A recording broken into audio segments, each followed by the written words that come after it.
I was 13 years old when this happened. I was living in a small ADU, one of those little backyard houses, attached to a larger home in a quiet suburban area. It was pretty peaceful, but there were families around, so you'd occasionally hear kids playing outside. The family that owned the main house was a nice couple with a young daughter who was obsessed with Halloween. It was my first Halloween there, and they had gone all out. We're talking cobwebs, skeletons, gravestones, the whole 9 yards. Their daughter was running around in this amazing custom-made costume her mom had made, just buzzing with excitement. They were heading out to trick-or-treat and then to a party, so they asked if I could stay in their house and hand out candy. They were known for giving out the best stuff, like full-size candy bars, and they didn't want to lose their title as the best house on the block. So I agreed. I spent the evening in their living room, watching movies on their giant TV and just chilling. Around 8 o'clock, the trick-or-treaters started showing up. It was actually a lot of fun seeing all the creative costumes. The parents in this neighborhood really put in the effort. After a while, the flow of kids slowed to a trickle and then stopped completely. Nearly an hour passed without a single knock. I was starting to get lost in the movie when suddenly the doorbell started ringing frantically, over and over, followed by loud pounding on the door. A kid's voice screamed from outside, "Help me. Please, help." It was a shriek of pure terror. I shot up and ran to the door, flinging it open. But there was no one there. The porch was empty. I stood there for a moment, my heart racing, scanning the dark street. Nothing. I tried to tell myself it was just a Halloween prank, that kids do stuff like that, but it was hard to shake the feeling. I went back inside, but I couldn't focus on the movie anymore. The desperation in that kid's voice felt too real to be an act. About an hour later, I heard another sound at the door. It wasn't knocking this time. It was the distinct sound of someone jiggling the doorknob. I had locked it, thank God, so they couldn't get in. I crept over and looked through the peephole. A middle-aged man was standing on the porch, staring straight back at me. His eyes were completely vacant, like a dead fish. Now, call me stupid, but I decided to open the door. I looked off, but I thought maybe he was lost or needed help. I didn't want to just ignore him. So, I opened the door just a crack and asked what he wanted. He asked me, in this flat, toneless voice, if a boy had come by. My mind immediately went to the screaming I'd heard earlier. I told him a bunch of kids had been by. He just stood there silently, his gaze drifting past me into the house. After a long, uncomfortable pause, he shuffled away into the darkness. That was it for me. The guy seemed dangerous. I double-checked every lock in the house and then decided to head back to my own little ADU for the night. As I walked out of the main house, I heard noises coming from near my place. It sounded like someone was moving things around. I sprinted over and found the door to my ADU wide open. Inside, I could hear crashing and banging. There was an axe leaning against the firewood pile nearby. I grabbed it. I snuck up to my window and peeked inside. It was the man from the porch. He was tearing my place apart, throwing my furniture, smashing my dishes. He was shouting a name. "Jake, I know you're in here." "Chick?" He was practically frothing at the mouth, completely unhinged. I burst through the door, pointing the axe at him, and screamed for him to get out. The sight of me must have snapped him out of it, because he immediately turned and bolted out my back door, disappearing into the woods behind the house. As I was on the phone with the police, my hands shaking, I heard a small, muffled cry coming from under my bed. A little boy crawled out, his face streaked with tears. It was Jake. The man had been chasing him ever since he got separated from his parents. I stayed with him, trying to keep him calm until the police arrived. They caught the guy. About a week later, I don't know all the details, but I know what could have happened that night. Both Jake and I got incredibly lucky.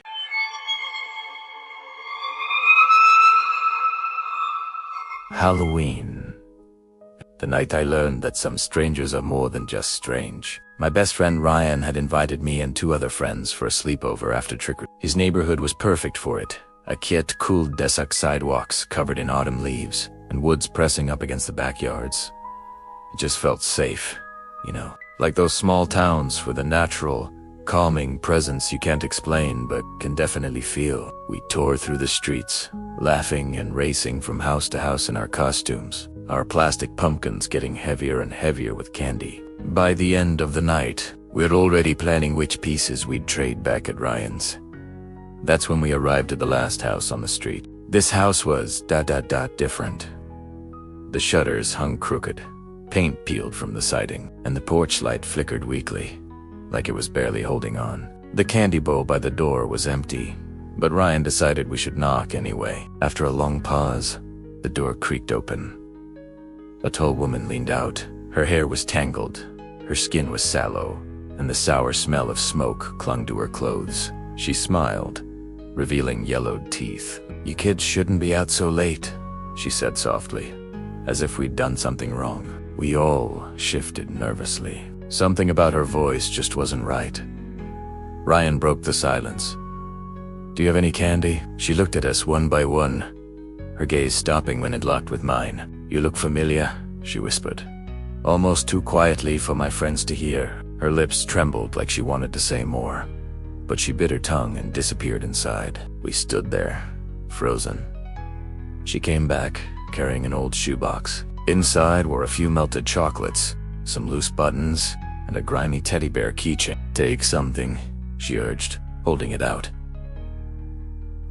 "Keep it." We hesitated. Ryan was the first to speak up. "We're actually good, thanks." We shuffled down the steps, muttering under our breath about how creepy she was.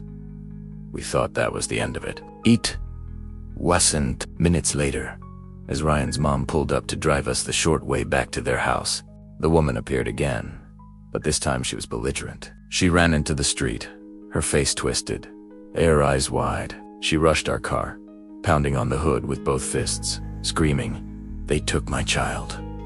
They took her." Ryan's mom quickly locked the doors and yelled for us to stay down. Neighbors rushed out, dragging the woman away, insisting she was just confused and not dangerous. But her eyes stayed locked on me as she clawed at their arms.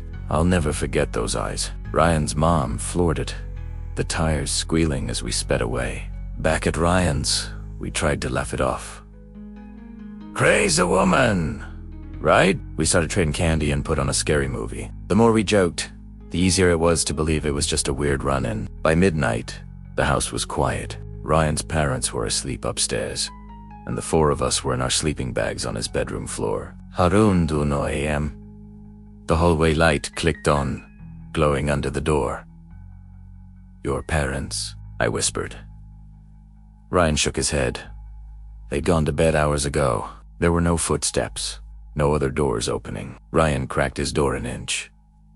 The hallway was empty, but the light burned brightly. We were whispering about who could have turned it on when our friend Dylan suddenly pointed to the window overlooking the backyard. "Look." There was a figure standing in the rain. At first, I couldn't make it out, but the moment I did, my heart dropped into my stomach.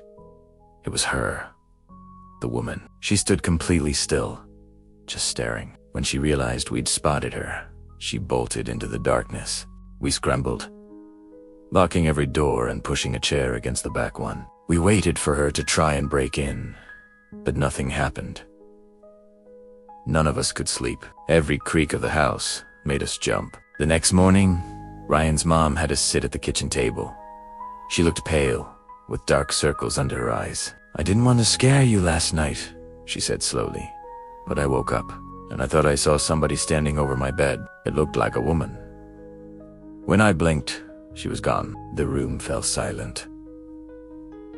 We didn't tell her about seeing the woman outside. We were paralyzed with fear and didn't have the heart to confirm what she saw was real. After a breakfast we barely touched, we went into the backyard. The grass was soaked from the rain, and that's when we saw them. Muddy footprints, leading straight to the back door. Ryan's dad unlocked it, and we all leaned in. The prints continued inside, pressed into the tile. One step, 2, 3, and then they just stopped, right in the middle of the hallway. No smears, no trail leading away.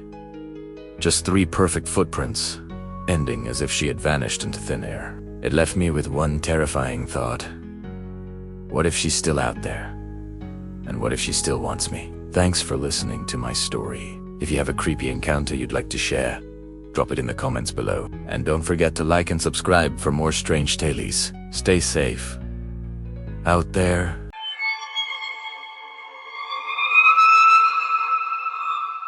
Halloween storms just hit different, don't they? It's like the weather itself is trying to match the vibe of the day. I remember the thunder that night was so powerful. The windows rattled and the lights kept flickering. A humbling reminder that even our modern world has to bow to nature. But that night, it wasn't just nature we were dealing with. Thinking about it still gives me goosebumps. My parents were at a party, so I had 3 friends over. Liam, Sophie, and Josh. We weren't in the mood for trick-or-treating, so we ended up in the basement, where we found this dusty old board game. It's funny, my uncle once jokingly told me, never touch that board, or you'll be cursed. But there we were, ignoring his advice. I just thought he was pulling my leg. We sat around a folding table, lit some candles because the power was out, and placed the pointer in the middle of the board. None of us had ever played it before. Liam, always the brave one, started. "Is anyone there?" he asked, trying to sound dramatic. The pointer slowly scraped its way to yes. We all burst out laughing. "Nice try, Josh," Sophie quipped, assuming he'd moved it. We started asking silly questions. Will I fail math? Will Sophie marry a rock star? The answers just made us laugh harder. I'd almost forgotten about the storm raging outside, or the steady drip of water into a rusty pan nearby. Then, things got weird. Without anyone asking a question, the pointer moved on its own. It spelled out 2 words. "Behind you." Our laughter died instantly. "How did—" Josh spun around, expecting to see someone. All he saw was the furnace looming in the shadows. I couldn't believe it. I knew I saw it move, but it made no sense. "Okay, which one of you?" I started to ask, but before I could finish, a heavy THUM P rattled through the pipes overhead. We all froze, our eyes darting between each other. "The wind," Liam suggested, though his voice cracked with uncertainty. "Old house. Right." Then another sound, lighter this time, like a shoe scuffing the concrete floor. "What was that?" Sophie whispered. "Basements don't have wind." I grabbed a flashlight, its beam shaking as I swept it across the room boxes, shelves, the furnace. Nothing. "Let's just pack it up," Josh pleaded. "Wait," I said. "I have to know." "One more question." I put my finger on the pointer and asked, "Who are you?" It moved instantly, without hesitation. "Stay." Suddenly, the candle flames bent sideways, as if someone had breathed on them. A chilling draft swept through the room, and goosebumps erupted on my arms. "We're done," Sophie snapped, standing up to grab the board. But before she could, we saw something stir in the corner. It was a patch of darkness, blacker than the rest of the shadows. And then, that darkness shifted. It lifted, stretched, and a shape began to form. It was tall, its head scraping the low ceiling beams. The others didn't get a clear look, but I did. In the outline, I saw a face pale and featureless, like chalk. My chest went cold. Then, the flashlight flickered and died. No, no, no. I should have listened to my uncle. We were alone in the dark with ... it. I heard Liam's petrified whisper. "Run." We scrambled for the stairs, the sound of heavy footsteps striking the concrete right behind us. I knew it was gaining, but I couldn't make myself look back. John shoved Sophie up the stairs, and I was the last one out. I slammed the basement door shut. For a second, there was silence. Then, the knob began to twist. Primera grab edited my heart pounding in my chest as the door was yanked from the other side with unnatural strength. Just when I thought the wood would splinter, it stopped.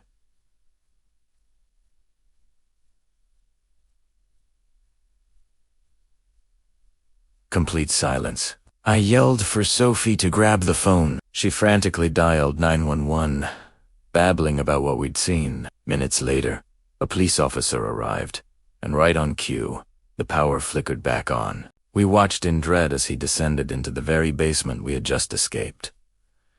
He searched everywhere. "No one's down here," he finally called up. The dusty floor showed no footprints, but our own frantic ones. The officer's tone was condescending, but he couldn't call us liars. After I left, we dragged the game board out to the trash. My friend's parents picked him up, and I was left alone in that house. The storm had passed, but sleep was impossible. The next morning, I needed to prove to myself it was all just a bad dream. I went to the trash cans to check. The game wasn't there. I searched everywhere, a knot of dread tightening in my stomach. Finally, I found it.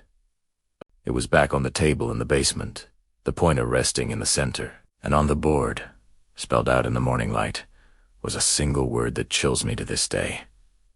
Thanks for sticking with me through that story. If you love spooky tales like this one, make sure to hit that subscribe button and turn on notifications so you do not miss the next one. Stay safe out there.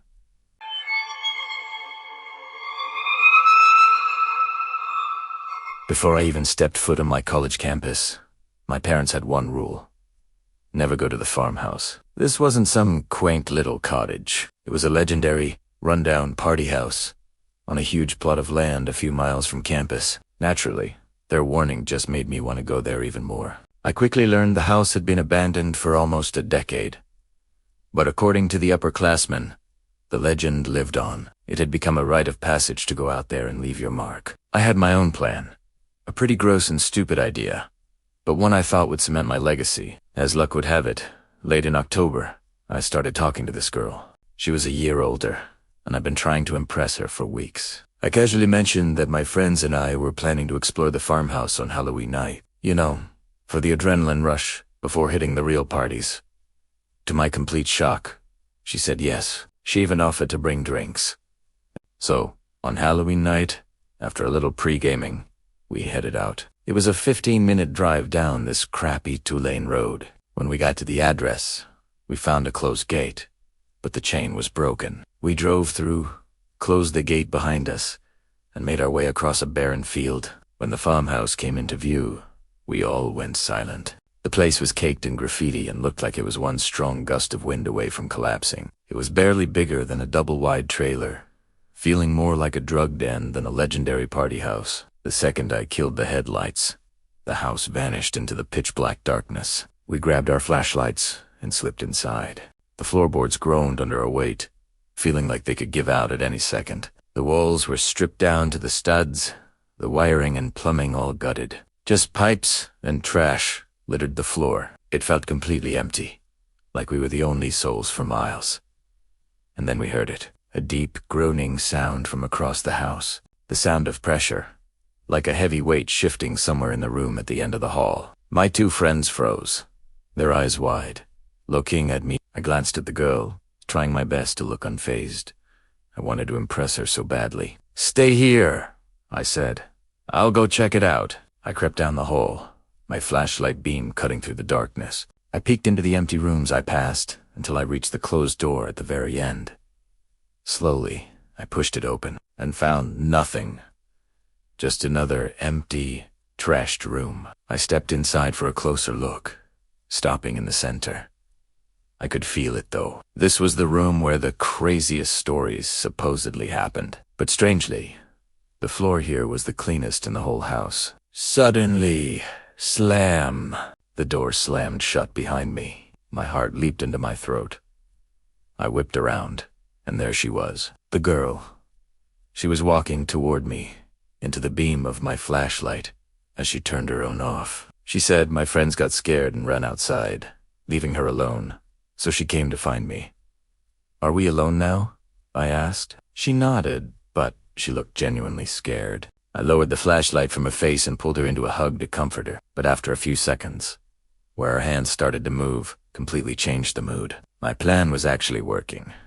I was thrilled. I put my hands on her in return, and she lifted her head, leaning in for a kiss. I closed my eyes, feeling like I had pulled off the impossible. Then, a flash of light, right through my eyelids. I instinctively opened my eyes, and saw it again, a comet flash floating in the darkness for a split second right behind her. I completely lost it. Primera jumped back, dropping my flashlight, grabbed her arm, and just ran.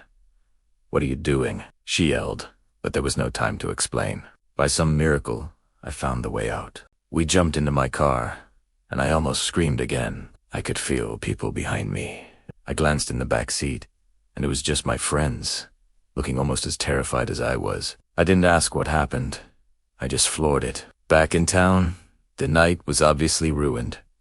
I dropped everyone off and went straight home. In the following days, I tried to get the story from my friends, but they were vague, mumbling something about hearing another noise and going to investigate. I knew they were hiding something, but then again, so was I. I felt like I had dipped my toe into something really freaky, and I just wanted to forget the whole thing. A few days later, I got a DM on Instagram. The account had 0 followers and only 1 post. It was a picture. A picture of me in that dark bedroom, eyes wide and red from the flash, my hands all over that girl. Her face was hidden, but mine was clear as day. My world just collapsed. I was terrified someone would figure out who she was and blackmail me. My worst fear was that the picture would go viral. So, I just blocked the account, told absolutely no one, and cut off contact with everyone from that night, praying it would all just disappear. Only now, years later, do I feel safe enough to talk about it. I have no idea who else was in that house or who took that photo. I still don't know what my friends saw, and I definitely don't trust that girl. All I know is I really, really wish I'd listened to my parents.